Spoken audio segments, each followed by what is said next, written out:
You gift of me, body and soul. Read in between the cracks in the wall. Hi everyone, it's Lordy again. Did you miss me? Been away for a few weeks. I've been absolutely rammed. One of the main things I've been doing is moving house, hence the new backdrop. Yeah, I mean, where I was living before, I just didn't have the right kind of space to review from, so I was always doing it from the office, which meant waiting until the room was free and I wasn't going to get disturbed, which was starting to get to be a real grind. But now that I'm here, it means that I can review more freely. I can do it whenever, well, whenever I'm not working, of course. So yeah, they should be coming more thick and fast, which is a good job because they're really starting to stack up. I've got quite a few on the way over the next couple of weeks. But I'm going to start today with a review that is long overdue.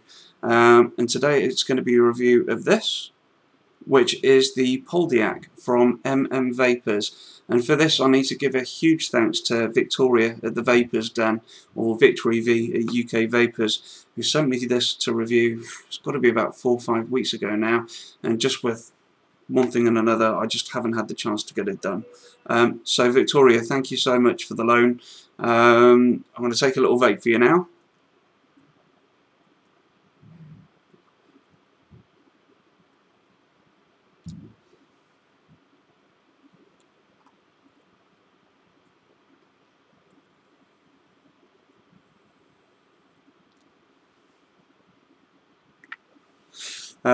Battery's putting out about 3.8 volts and it's still putting out tons of vapor.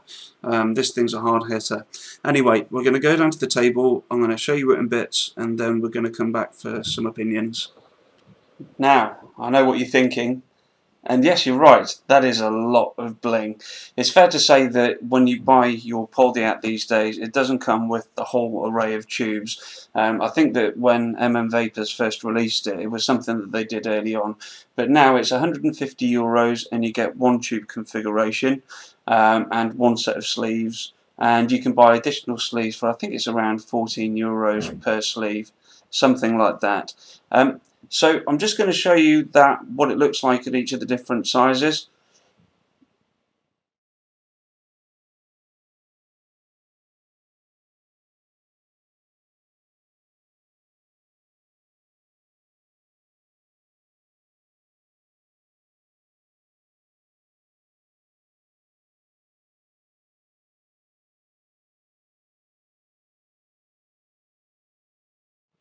And now we'll choose a mode and assemble it. So let's take a pick. Let's go right down the middle. Let's have a look at the 18500. And let's go with brass, saying as we're on cam. I thought I'd change the angle so we could get in a bit closer as well. The reason I said I'll do it brass because I'm on cam is because, well, as it happens, as I'm sure you can imagine, this here, number one is a fingerprint magnet, and number two, it tarnishes in no time at all. If this was mine, I'd probably lacquer it, but I know a lot of people quite like that tarnished look. Anyway, I'll show you the basic idea and then I'll do a strip down of the button and stuff. So the idea is the sleeve goes over the battery tube, like so. Let's put that down for a second. So this is the switch. And one of the things about all of the contacts on here is that they're all silver plated brass, and it's quite a good thick silver plating on there as well. That does absolute wonders for the conductivity. So I think the O-ring on here is getting a bit old, so in order to get the beauty ring on, the sleeve should I say, it's normally best just to give your O-rings a little bit of a coat of e-liquid. So let's get that on there. Okay, that just pushes over the top, and if I do it slowly, hopefully,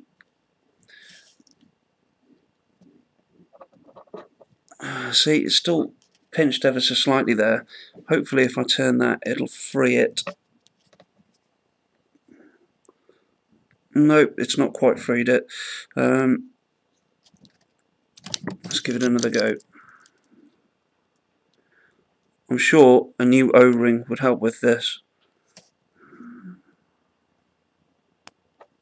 There we go. So it's not, I don't know whether it's actually designed that way, but if you push the button down slightly and turn the sleeve, then it also acts as a bit of a lock as well if you're carrying it around and don't want it to go off in your pocket. So onto the top here. Ooh, that's the button. Here is your 510 connector.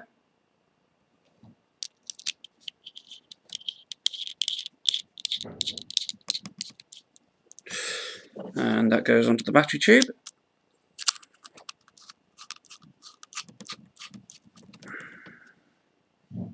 There we go. Let's give you a bit of a close-up of the button here.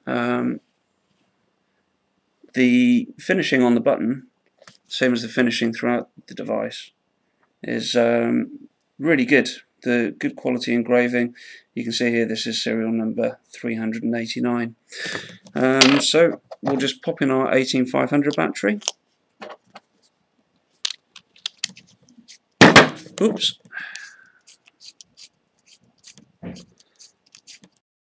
And that is the Poldiac fully assembled. So here's the button stripped down to its constituent parts.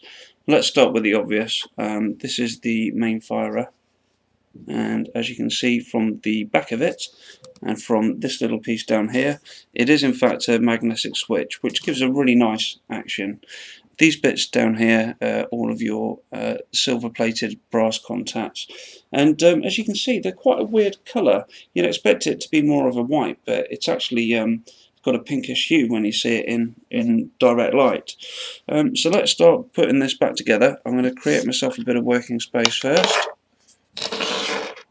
Okay, so here we've got the button housing, and the first thing to do is to put in this plastic insert. So the idea is that you push this in and do your best to try and leave that lined up with the hole. I mean, you can line it up a bit later, so I'll do this bit first. This here is your brass locking ring. This is what keeps the plastic insert in place. So a little bit of a twist to get it started, and I find that a cocktail stick seems to be the quickest way to get this job done. I'm just going to put it in there loose for now. We can come back and tighten it up after. Right, so that's the, let's put the O-rings on now as well.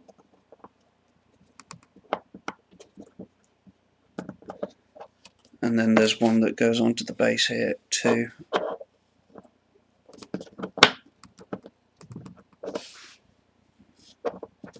Okay, and I'll just put that to one side for a second. Here's the button again, and we take the silver rod and just pop that into place down the front of the button.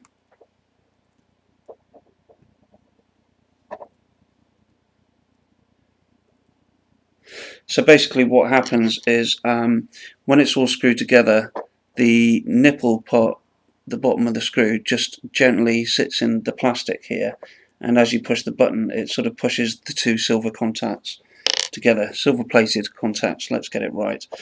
Okay, this is the bit that is a killer. You need to know how to do open heart surgery to get this bit right. So we take the bottom magnet, if I can get that on cam. First thing you want to do is make sure that you're getting it the right way around, and if I push those together I can feel that they're repelling, so that side needs to stay up. Now I use a pair of tweezers, and I don't pinch it in the tweezers, I just rest the tweezers on top, pop that into the button, and then using a cocktail stick to try and keep the magnet in place, you then just lift the tweezers. It's not playing ball. This can take a few attempts and it does get quite tedious. Got it the right way around. I'm going to try this one more time on cam, and if I don't do it this time then I shall go away and come back. If you were good at operation as a kid, you'd probably be quite good at this.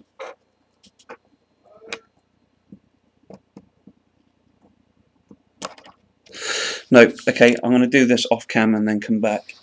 In typical fashion, that was a typical case of third time lucky. Anyway, you can see I've managed to get the magnet in there and positioned at the bottom. So the next thing you need to do is take your switch and make sure it's the right way up, which is that way. Oh, would you believe it? The magnet's just dislodged. Let me just see if I can do this. Okay. So there we go. You've got to keep a finger on that button until you get it locked in place with these. So, as I'm sure you can imagine, it's difficult enough doing this at the best of times, but with the cam running and trying to do it for the cam, it's a whole different story.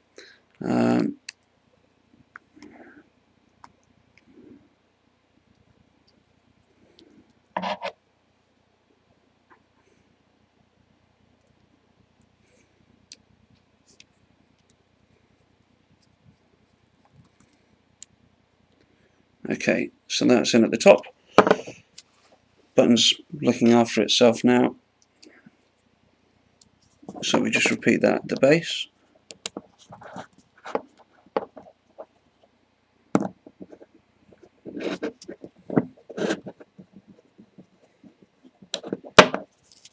And that's your button locked in.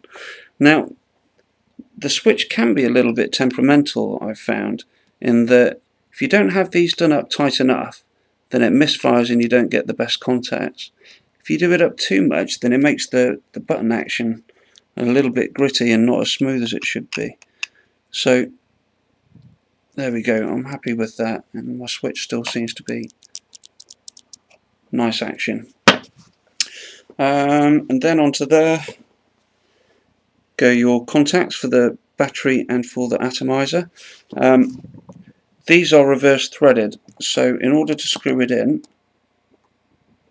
I need to screw it backwards.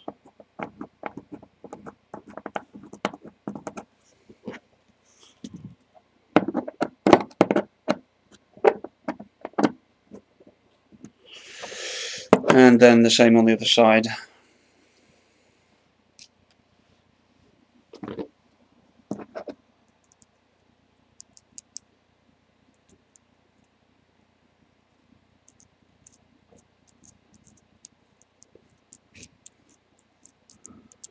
There we go, and that's the battery reassembled, ready for its hood, and ready to get vaping.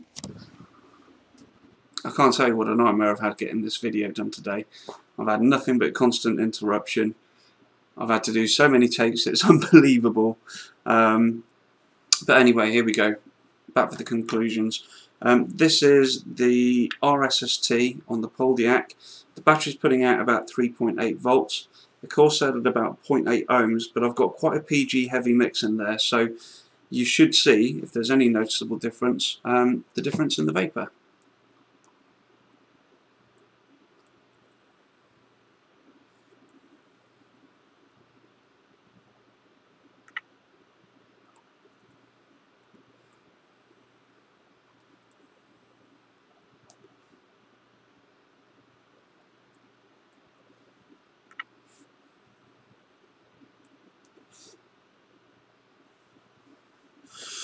As you can see, that is hitting really hard, especially considering that it's only 3.8 at the moment. Right, so RSST again, and I'm putting this onto my Draw Tube Smart. I've got no locks on all the threads. I've rubbed the centre pin down to brass on both sides. I've also done the same with the base of the button. So I've got the conductivity on the Draw Tube as best as I can with what I've got available. So here we go.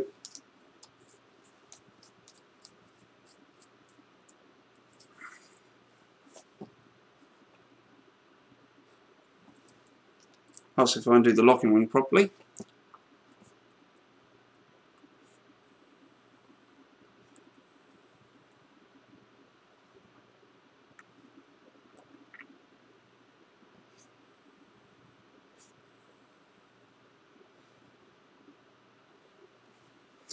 they're both hitting really hard actually. But I can honestly say, in terms of the intensity of the vape that I'm getting, I know that you can't really see that much from the clouds, but I'm definitely getting more of a hit off the Poldiac than I am off the draw tube.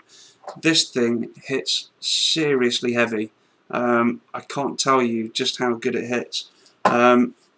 Now, before I did all the modifications to the draw tube, I found that I was taking the batteries out when they were getting down to about 3.8, something like that.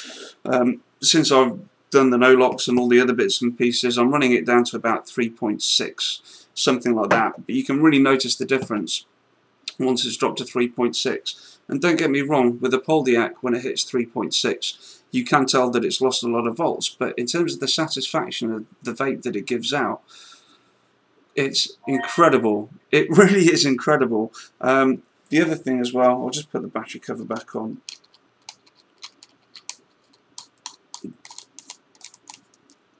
It really is an object of absolute beauty. This has got the brass skirting on it at the moment, and I think that the way that these silver details come through against the brass, it's as much a work of art as it is a piece of vaping equipment. And I mean, in the whole time that I've had this, it's barely been out of the house. I'm so scared about scratching it or damaging it, and so should I be. It's not mine. It is a seriously good bit of kit. So, what do I think of this, and should you buy it? 150 euros or 160 euros is a lot of money compared to the draw tube, which I think Charlie's dropped his price on now to £40. I mean, the overall quality of it, the quality of the materials, the quality of the finish,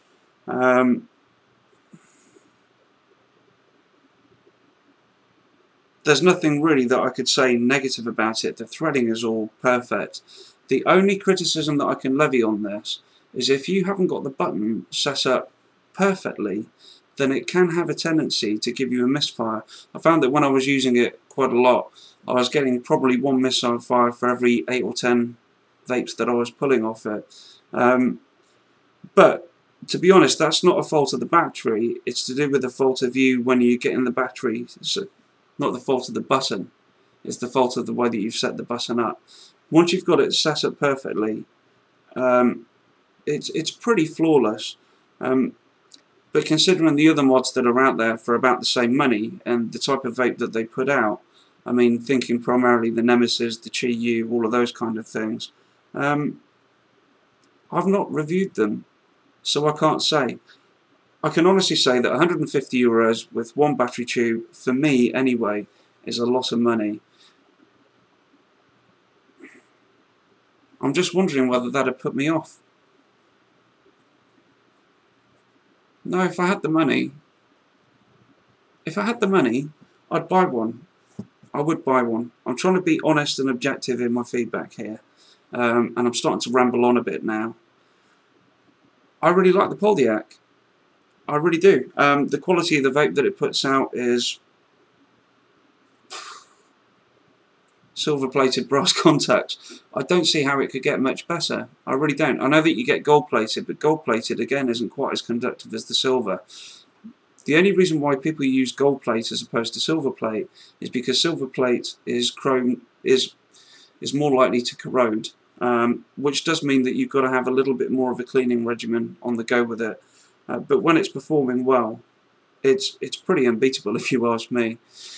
I've rambled on for long enough. I hope you've enjoyed the review, and I'll see you all again soon. Cheers, bye-bye.